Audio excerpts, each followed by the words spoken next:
दर्शकवृन्द नमस्कार। बोलिरहेको छु यहाँकै सहयात्राको साथी मोती राज राई। सदाझै आज पनि म यहाँको समक्ष अति रोचक वर्णनीय शोचनीय जीवन उपयोगी जीवन र जगतका कहानी कथा व्यथा समेटिएको अति सन्देशमूलक भिडियो लिएर यहाँहरुमाझ उपस्थित भएको छु। मित्रहरू, विषय प्रवेश गर्नुभन्दा अगाडि तपाईहरु हाम्रो च्यानलमा नयाँ हुनुहुन्छ भने यस च्यानललाई सब्स्क्राइब गर्न नभुल्नुहोला।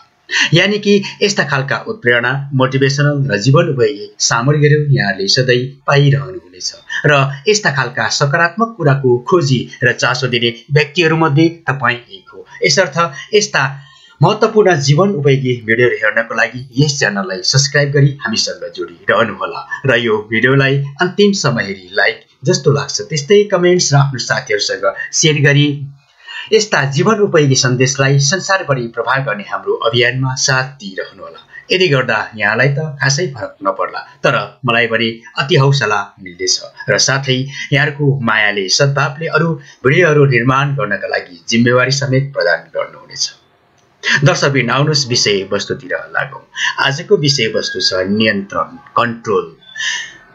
मित्रहरू, जीवनमा प्राप्त चिजलाई नियन्त्रणमा राख्नु, जीवनमा प्राप्त जुन चीजहरू छ यसलाई हामीले नियन्त्रित रूपमा परिचालन गर्नु महत्त्वपूर्ण कुरा हो।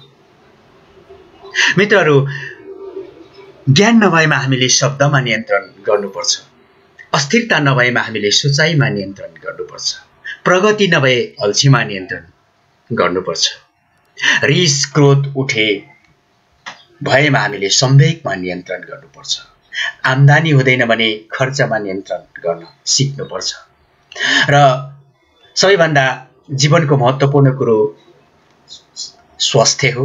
स्वास्थ्यको लागि हामीले खानपानमा नियन्त्रण गर्नुपर्छ र हामीलाई जीवन चलाइराख्दाखेरि, जीवन अगाडि बढिराख्दाखेरि हरेक कुराहरूको मोड हुन्छ। त्यो मोडमा हामीले जहिले पनि जीवन प्रगति दुर्घटना हुन सक्छ, त्यो बेला हामीले आफ्नो गतिलाई नियन्त्रण गर्नुपर्छ। यति कुरा नियन्त्रण गर्न सके भने मित्रहरू हामीले धेरै हौसलापूर्ण जीवन, धेरै आशावादी जीवन र धेरै सफल जीवन बिताउन सक्नेछौँ। हस् मित्रहरू, तपाईहरु जहाँ हुनुहुन्छ खुसी रहनुहोस्, सुखी रहनुहोस्, आपसमा माया विश्वास बाँडेर अगाडि बढ्नुहोस्।